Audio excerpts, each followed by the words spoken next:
Assalamualaikum warahmatullahi wabarakatuh. Waalaikumsalam warahmatullahi wabarakatuh. Bismillahirrahmanirrahim. Alhamdulillahi rabbil alamin. Wassalatu wassalamu ala ashrafil anbiya'i wal mursalin, imamil muttaqin, sayyidil ghurril muhajjalin, wa ala alihi wa ashabihil mujahidin at-tahirin, amma ba'du. Saudara-saudara kaum muslimin rahimakumullah. Seorang muslim adalah seorang yang berpandangan luas, berjiwa lapang. Maksudnya apa? Tujuan jangka pendek dan jangka panjang ini harus dia raih kedua-duanya. Ini yang oleh Al-Quran diajarkan agar setiap muslim mencapai fid dunya hasanah wa fil akhirati hasanah. Kebaikan di dunia, kebaikan di akhirat. Itu arti hasanah. Jangan macam orang dulu, punya istri dua pergi haji. Yang satu yang muda istrinya namanya Hasanah, yang satu namanya Khadijah. Waktu tawaf keliling Ka'bah, si suami ini nggak bisa doa apa-apa kecuali Rabbana Atina itu. Tiap putaran Rabbana Atina fid dunya hasanah wa fil akhirati hasanah. Putaran kedua Rabbana Atina fid dunya hasanah wa fil akhirati hasanah. Ini istri tuanya yang namanya Khadijah dengerin aja. Akhirnya di satu saat dia colek suaminya, "Bang, mentang-mentang Hasanah bini muda disebutin melulu. Saya dong disebutin dalam doa." "Iya dah, ntar putaran selanjutnya." Suaminya blow on juga. Putaran kedua dia baca Rabbana Atina fid dunya hasanah wa fil akhirati Khadijah.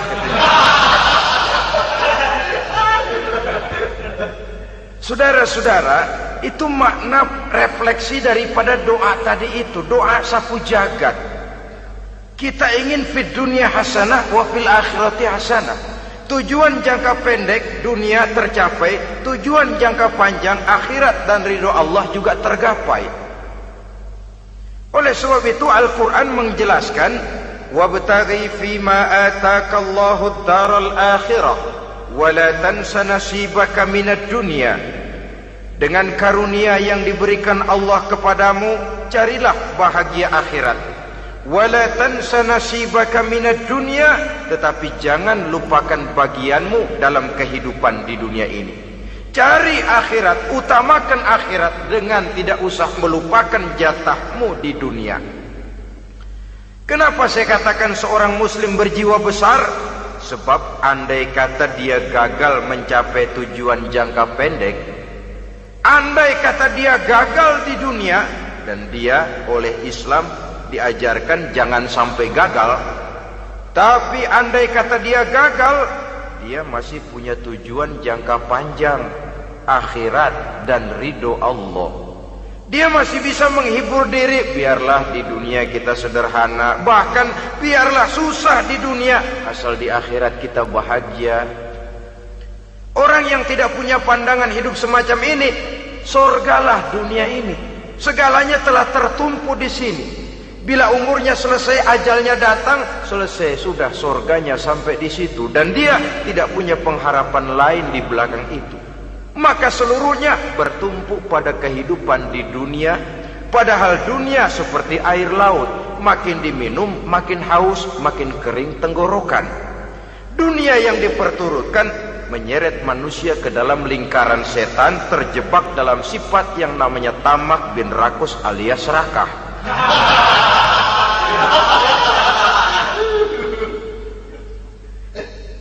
Andai kata dia gagal untuk tujuan jangka pendek, dia masih punya tujuan jangka panjang, akhirat. Dia masih sanggup berkata, biar di dunia kita sederhana, bahkan biar kebelangsak sengsara susah di dunia, asal di akhirat kita bisa bahagia. Kan masih ada harapan. yang paling bangpak, paling rusak betul. Sudah di dunia sengsara, di akhirat celaka. Jadi dunia rumahnya gubuk, pinggir kali miring, asal hujan bocor, utang selebar warung. Bayang kagak, ngaji enggak, puasa enggak, saban malam merit mulu. Saudara hadirin yang saya hormati, lalu kapan mau bahagia kalau sudah di sini susah, di sana akan susah juga.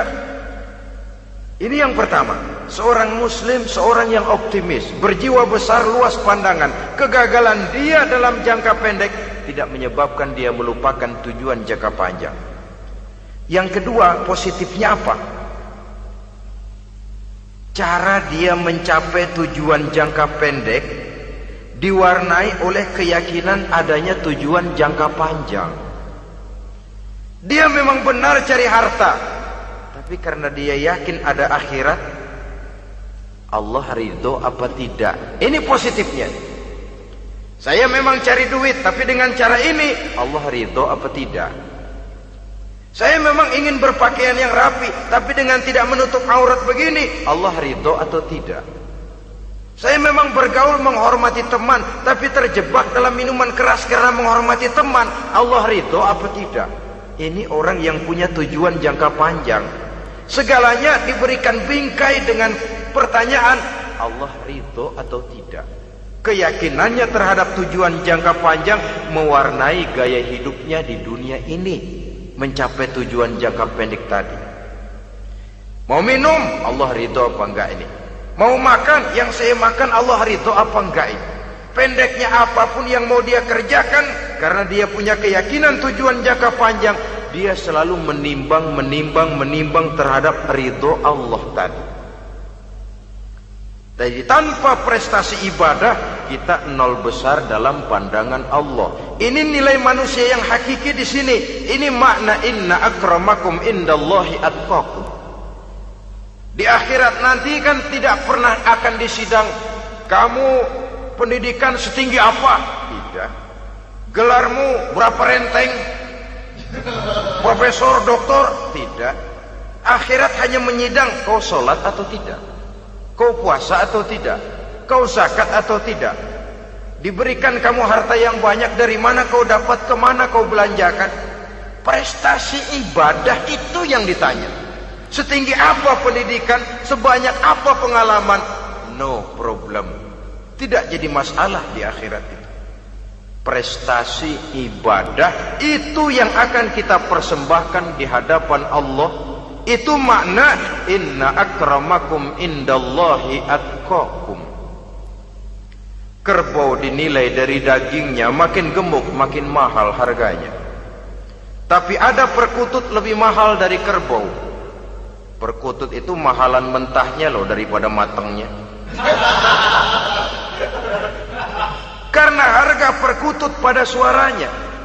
Lalu di mana harga manusia yang paling gemuk? Tidak. Suaranya, oh kalau manusia dinilai dari suaranya, barangkali Madonna nomor awal masuk surga. Hanyalah dengan prestasi ibadah kita bisa mencapai tujuan jangka panjang, akhirat dan ridho Allah. Nah baiklah ya, kalau sudah jelas bahwa kita punya dua tujuan jangka hidup, jangka pendek dan jangka panjang, bagaimana Islam mengajarkan kita meraih dua ini? Pada prinsipnya Islam mengajarkan sistem keseimbangan. Dalam berbagai aspek kehidupan, keseimbangan ini nampak dengan nyata diajarkan oleh agama kita. Seperti ayat yang saya bacakan tadi. Dengan karunia yang diberikan Allah kepadamu, cari negeri akhirat, tapi jangan lupakan bagianmu di dunia ini. Dalam bentuk yang lebih nyata, bekerjalah untuk duniamu seolah kau akan hidup buat selamanya, tapi bekerjalah buat akhiratmu seolah kau akan mati besok. Manifestasinya dalam kehidupan, misalnya orang kaya diperintah membantu yang miskin, tapi orang miskin dianjurkan berusaha. Jangan mengandalkan hidup kepada yang kaya, seimbang. Kamu kaya, betul Pak, bantu yang miskin. Kamu miskin, iya Pak, berusaha. Seimbang. Tuan rumah diwajibkan menghormati tamu, tamu diwajibkan tahu diri, seimbang. Jadi bagaimana kalau sudah kita bekerja di sawah, di ladang, di pasar, di kantor, anggap kita akan hidup selamanya agar timbul gairah kerja. Tapi kalau sudah sholat, anggap kita akan mati besok supaya timbul khusyuknya. Nah, titik tekannya di mana? Stresnya itu. Walaupun Islam mengajarkan sistem keseimbangan, tapi Al-Quran tetap menggarisbawahi walal akhiratu khairul laka minal, bahwa bagaimanapun seimbangnya, akhirat itu lebih utama daripada dunia. Bagaimana implementasinya? Kata orang-orang tua, kalau kita menanam padi, rumput pasti tumbuh, tapi nanam rumput jangan mimpi tumbuh padi.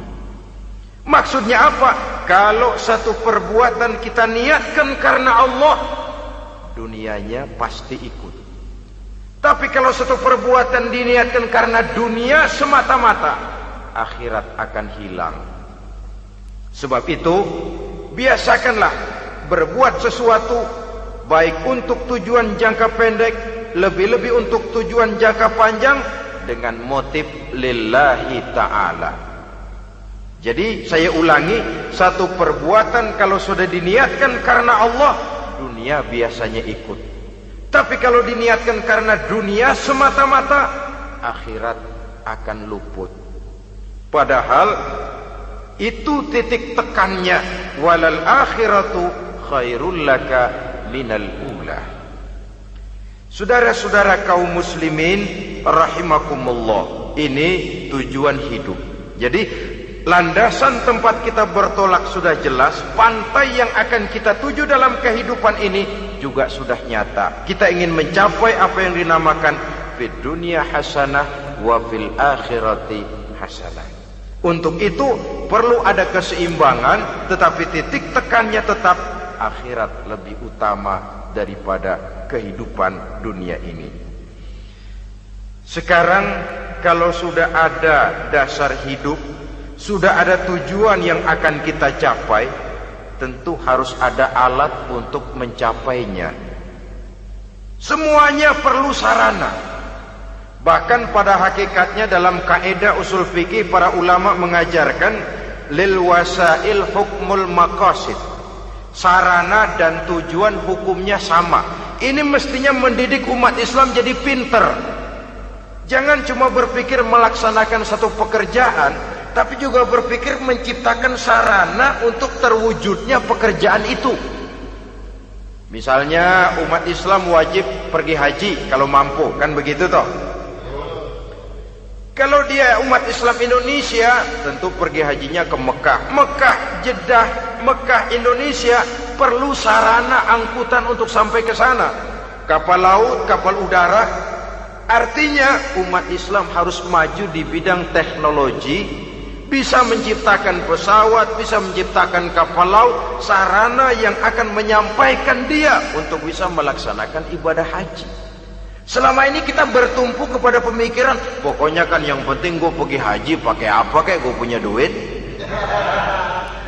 Dari segi pribadi memang barangkali begitu, tapi sebagai umat yang harus mencapai kemajuan, apabila diperintahkan melaksanakan sesuatu, kita pun hakikatnya dituntut menciptakan sarana untuk menunjang pelaksanaan sesuatu itu sendiri. Agama mengajarkan an-nazafatu minal iman, kebersihan sebagian daripada iman. Siapa yang menciptakan mesin cuci, sabun-sabun keras, deterjen, rinso dan lain sebagainya? Siapa yang menciptakan air condition, pembersih ruangan? Kita hanya berpikir pokoknya kan bersih, mau pakai apa kek. Kita jarang yang berpikir kepada pewujudan teknologi modern untuk menerjemahkan hadis itu. Syukurlah belakangan ini sudah muncul teknokrat-teknokrat muslim yang dijiwai oleh semangat Al-Quran membuka tabir rahasia konsepsi Islam di lapangan teknologi modern, yang makin lama makin menunjukkan tuntutan kebutuhan daripada umat itu sendiri. Dengan demikian, apabila ada tujuan hidup, kita memerlukan alat untuk mencapai tujuan tadi. Supaya tujuan fid dunya hasanah wa fil akhirati hasanah tercapai, apa alat yang harus kita pakai? Kita lihat surah At-Taubah ayat 111 memberikan jawaban. Innallaha ashtara minal mu'minina anfusahum wa amwalahum bi anna lahumul jannah. Sesungguhnya Allah telah membeli dari orang-orang beriman diri mereka, harta mereka, bahwa sesungguhnya bagi mereka adalah surga. Coba kita simak ayat ini sejenak, akan nampak dengan jelas bahwa ayat ini hakikatnya merupakan satu transaksi yang nyata benar antara kita dengan Allah. Transaksi jual beli sudah terjadi, dan itu langsung dengan Allah, tertuang dalam pernyataan Quran. Pembeli Allah, penjual kita orang-orang beriman, dagangannya adalah anfus dan amwal, harganya adalah surga. Itu sudah tanda tangan pernyataan kita siap jual beli ya Allah. Apalagi baiat kita apa? Inna solati wa nusuki wa mahyaya wa mamati lillahi rabbil alamin. Solatku, ibadahku, hidup dan matiku cuma untuk Allah Tuhan seluruh sekalian alam. Minimalnya 5 kali sehari semalam baiat ini kita ulang dan kita ulang. Kenapa lalu kita tidak konsekuen? Dalam konteksnya dengan persoalan, maka alat hidup kita itu ada 2. Pertama, anfus. Ini bentuk mufrad dari jamaknya, bentuk jamak dari mufrad nafsun. Biasa diterjemahkan dengan diri. Yang dimaksud dengan diri adalah kepribadian. Yang dimaksud dengan kepribadian ialah kekayaan yang kita miliki dalam kepribadian kita. Artinya bisa tenaga, pikiran, konsep, gagasan, wewenang, ide, pangkat, jabatan, kemampuan, keahlian, skill, itu semuanya masuk ke dalam anfus, diri. Sedangkan amwal bentuk jamak dari mufrad malun, biasa diterjemahkan dengan harta. Pengertian di sini ialah seluruh bentuk-bentuk materi yang berada di bawah kekuasaan kita. Bisa rumah, bisa uang, bisa tanah, bisa kebun, bisa pabrik, bisa peternakan, itu semuanya amwal. Nah, baik anfus maupun amwal, diri, tenaga kek, pikiran kek, harta kek, pangkat kek, jabatan kek, wewenang kek, keahlian kek, untuk tujuan jangka pendek harus jadi rahmah bagi lingkungan. Untuk tujuan jangka panjang harus menunjang jalan menuju ridho Allah. Jadi kalau pangkat kita menjauhkan kita dari ridho Allah, itu bukan nikmat tuh, azab. Punya pangkat bukan melakukan kebaikan, malah melakukan kejahatan, setidak-tidaknya berdiri di belakang kejahatan, melindungi perbuatan-perbuatan munkar. Dalam kelas kakap melindungi korupsi, dalam kelas teri jadi backing tukang koprok. Umpamanya itu sudah menyalahi. Alat tidak digunakan untuk mencapai tujuan, itu untuk tujuan jangka pendek. Lalu amwal, harta, uang, tanah, rumah, kebun, untuk tujuan jangka pendek harus menjadi rahmah bagi lingkungan. Sedang untuk tujuan jangka panjang baik diri maupun harta, harus menunjang jalan menuju ridho Allah, harus meningkatkan prestasi ibadah kita kepada Allah Subhanahu wa ta'ala. Malah yang namanya amwal ini tanggung jawabnya lebih berat loh saudara. Kalau saudara diberikan ilmu, sidang akhirat cuma satu, ilmumu kau amalkan untuk apa? Saudara diberikan umur panjang, pengadilan akhirat cuma bertanya satu, umurmu kau habiskan di mana? Tapi saudara diberikan harta, pertanyaan akhirat dua, hartamu kau dapat dari mana? Kau belanjakan kemana? Dari mananya dan kemananya ditanya, depan belakang. Kadang-kadang kan ada orang hartanya didapat dari jalan yang halal, dibelanjakan di jalan haram. Kerja peras keringat banting tulang setengah mati, begitu dapat duit beli buntutan, muter-muter kertas cari kode. Didapat dari jalan halal, dibelanjakan di jalan haram. Atau didapat dari cara yang haram, dibelanjakan di jalan yang baik. Menang judi, nyumbang pesantren. Nabi mengajarkan innallaha thayyibun la yaqbalu illa thayyib. Allah itu baik dan hanya menerima yang baik-baik saja. Tidak bisa mencuci kain dengan air najis. Kain akan tetap kotor. Saudara-saudara kaum muslimin rahimakumullah. Oleh karenanya masalahnya terpulang kepada kita, pandai-pandailah membagi orientasi. Suatu saat tenggelam kita dalam kesibukan dunia dan seluruh isinya untuk mencapai tujuan jangka pendek. Lain saat tenggelam kita memfanakan diri untuk mencapai tujuan jangka panjang, akhirat dan ridho Allah. Karena kehidupan ini bukan berjalan tanpa batas. Umur ini bukan satu karunia tanpa pertanggungan jawab.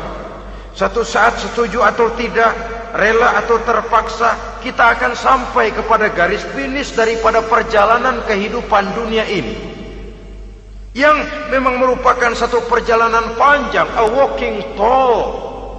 Kata orang Kulon, a walking tall, satu jalan yang demikian jauhnya. Entoh kita akan sampai ke garis finish. Bila datang ajal, senja kehidupan datang, malam menyelimuti. Datangnya tidak pernah kita sangka, tapi sekali dia datang, tidak satu kekuatan yang bisa menolak. Kehadirannya tidak pernah kita harapkan, tapi satu kali dia datang bertamu, pasti terjadi. Dan itu pasti akan kita temui. Alangkah malangnya pada saat kembali itu datang, kita tidak punya prestasi ibadah. Lalu apa artinya prestasi dunia? Apa artinya tujuan jangka pendek kalau kita harus kehilangan tujuan jangka panjang? Rumah kita yang besar, pangkat kita yang tinggi, harta kita yang banyak, bisakah menolong kita untuk kalau sudah kumpul di padang mahsyar nanti? Malaikat, jangan gebugin saya, rumah saya harga 2 miliar.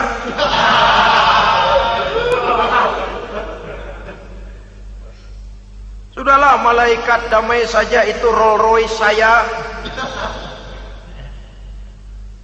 Pakai saja malaikat, pakai. Kata malaikat, gue budak, gue nggak butuh gituan. Hanya prestasi ibadah yang bisa menyelamatkan kita pada kondisi semacam itu. Jadi oleh karena itu saudara-saudara, biar di dunia ini rumah kita besar, mobil bagus, uang banyak, pabrik ada, usaha lancar, asal di akhirat masuk surga aja. Gak apa-apa. Daripada di dunia sengsara, di akhirat neraka, senangnya kapan? Sudah di sini sengsara, di sana keblangsak. Itu yang orang-orang tua bilang lacur kuda namanya. Pelan dipecut, kenceng digentak, setengah mati, serba salah. Kuda kalau bisa ngomong, gue setengah mati, serba salah. Pelan dipecut, kekencengan ditarik, itu yang namanya lacur kuda begitu. Serba salah posisinya. Untuk itu pandai-pandailah membagi orientasi supaya tercapai tujuan ideal ini, fid dunya hasanah wa fil akhirati hasanah. Ini tentang tujuan hidup. Nah, untuk mencapai tujuan ini kita tidak berjalan sendiri. Kita perlu teman hidup. Di samping teman hidup ada pula lawan hidup. Siapa teman hidup kita untuk mencapai tujuan hidup ini? Dalam arti sempit, teman hidup kita suami istri yang taat kepada Allah. Suami istri lebih dari sekedar satu pasangan, juga saling melengkapi, merupakan bagian daripada kehidupan. Suami adalah teman istri, istri adalah teman suami untuk mencapai tujuan hidup tadi, mencapai fid dunya hasanah wa fil akhirati hasanah. Seiring, seirama, selaras, serasi, seimbang, kata orang sekarang. Teman dalam arti sempit. Adapun teman dalam arti luas, setiap orang yang pandangan hidupnya sama dengan kita, setiap orang yang akidahnya sama dengan kita, terlepas dari suku bangsa apapun, warna kulit apapun, bahasa apapun, jikalau keyakinannya sama, pandangan hidupnya sama, dia adalah saudara kita dalam artian yang luas. Islam tidak kenal teritorial, maka tidak ada itu Islam Jepang. Ya walaupun secara formalnya ada, tapi informal Muslim adalah Muslim, diikat dengan akidah. Itu teman hidup. Lalu lawan hidup siapa? Pertama iblis, dalam segala bentuk dan implementasinya. Yang kedua, setiap orang yang pandangan hidupnya tidak sama dengan kita secara ideologis, itulah lawan hidup kita. Maka yang teman jadikan teman, yang lawan jadikan lawan. Jangan teman dijadikan lawan, lawan dijadikan teman. Itu namanya kopiah dipasang di kaki, pak bakyak naik ke jidat. Wajar kalau kepala lalu jadi benjol. Salah milih teman, salah cari lawan. Salah milih teman, salah cari lawan. Akibatnya kita yang akan susah di kemudian hari nanti. Saudara-saudara kaum muslimin rahimakumullah, oleh karenanya pandai-pandailah dalam hidup ini. Yang teman jadikan teman, yang lawan jadikan lawan. Kalau lawan kita jadikan teman, sementara teman kita jadikan lawan, dan itu yang banyak terjadi dalam praktek kehidupan, kita tidak akan bisa mencapai tujuan karena akan tertarung di kaki sendiri. Nah, ini sajalah yang kita bicarakan pada pertemuan kali ini. Mudah-mudahan ada manfaatnya. Terima kasih atas segala perhatian. Mohon maaf atas segala kekurangan. Usikum wa nafsi bitaqwallah. Wassalamualaikum warahmatullahi wabarakatuh. Waalaikumsalam.